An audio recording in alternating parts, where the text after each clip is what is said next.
Hello दोस्तों, आज हम आए हैं बाबा धाम। तो बाबा धाम की व्यवस्था दोस्तों बहुत अच्छी लगी।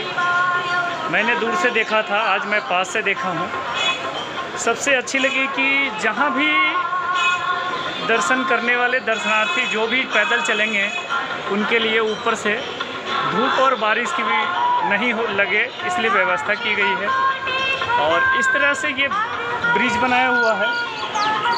इस ब्रिज से ये है, किसी को प्यास लग गया, किसी को पानी पीना हो, किसी को कोई दिक्कत नहीं है। आराम से आदमी 5 घंटा 6 घंटा जिनको रुकनी हो आराम से होल्ड हो सकते हैं, किन्हीं को परेशानी नहीं होगी। और ये रहा ब्रिज के नीचे का सीन। इस तरह से भक्तों का आना जाना लगा रहता है।